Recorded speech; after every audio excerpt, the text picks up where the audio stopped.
Assalamualaikum warahmatullahi ta'ala wabarakatuh. Welcome to Andong tutorial. So now our lesson for today is about the Photoshop. So we'll make gagawa tayo ng pictures. Gagawa tayo ng pictures and image na may shadow and text with effect and the layer of the text or any effect kind of a text. Okay, so let's start.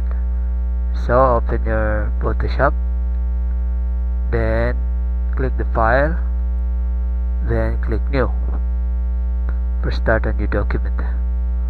So image size, make it 1000, make it large and reduce. Okay, let's start. So go to file, click open and find a picture, sample picture. Okay, this one. Okay, then right this button and drag it down, then click mo yung picture, then i-drag mo sa untitled document. Okay, then adjust. Okay, then click enter, then crop. Okay, so now hanap tayo ng pictures. Okay, pictures, open, then click open, then find a picture. Okay, so pictures, sample picture. Okay, hanap tayo ng pic. This one. Okay, 2014. Okay, and then click this one. Ito yung sample natin. Okay, so click this one. So tatanggalin natin yung background. So how to make this background transparent? Okay, click the brush, click the positive. Okay, and adjust the blend of it. Okay, then drag down. So click mo yung negative para hindi makuwala. Kunin mo lang yung image or yung mukha, hindi yung background. Then click the eraser, right click the eraser tool, then erase it. Okay, after that click this one, then the eraser, right click the magic tool eraser para transparent. Okay, then click the brush again, right click, then the select. Okay, there na. Then drag it down, then click this button, drag the picture here. Okay, so nakikita niyo malaki yung picture, diba? So let's crop the picture. Crop down.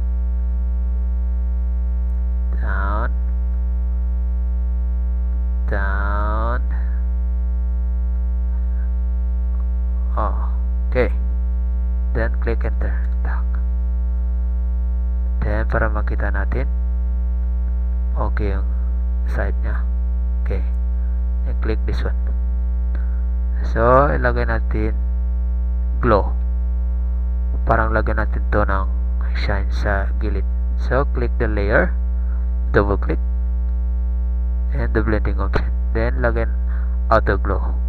Okay, so after that click yung auto glow. Ito yung size, papalaki, and spread yung kapal. Ito yung gagamitin natin, spread. Okay, lagyan din natin ng inner para hindi halata sa loob. Okay, then click OK. Okay?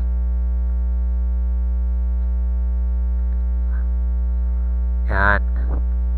So after that, yung pic na to, lalagay natin dito yung mukha niya para siyang shadow. So right click the layer, duplicate, and click OK, and click that one. So dalawa na sila, right? So now tatanggalin natin yung half ng katawan para di halata. Okay, erase. Okay, that one. Okay. Okay.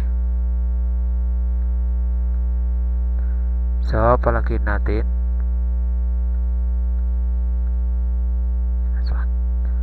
Kunin lang natin yung face. Right click para siya maliit. Okay.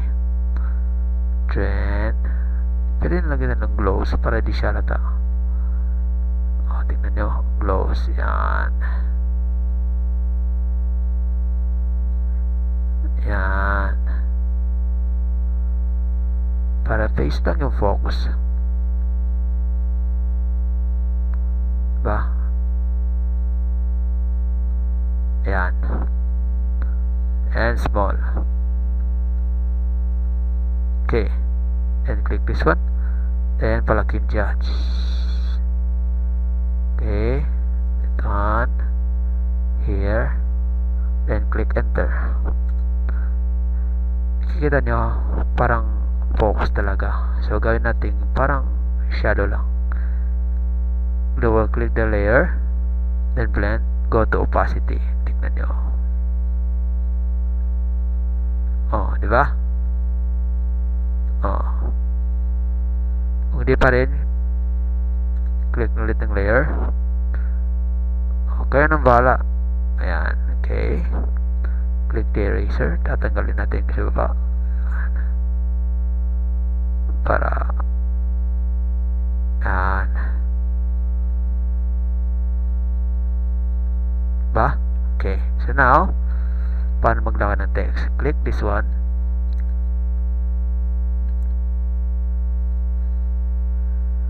then click here,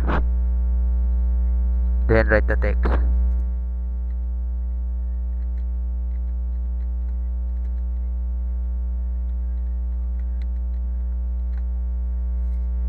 Okay.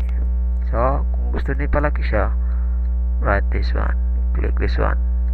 Then, drag it up. Diba?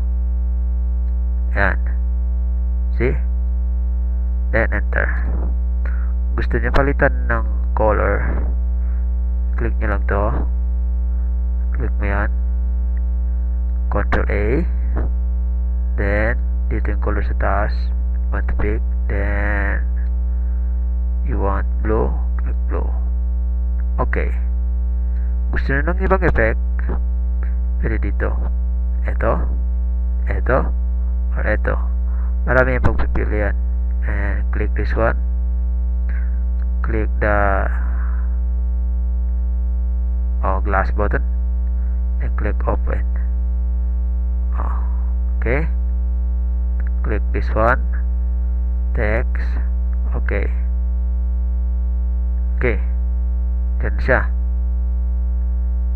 Then, gusto niya palitin yung white nito. Double click the layer of the text layer. Then, stroke. Click this one. Then, down.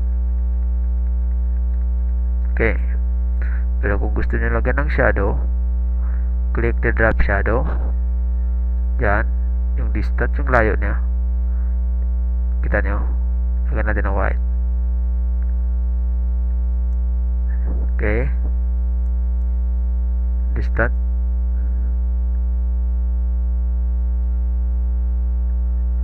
Normal.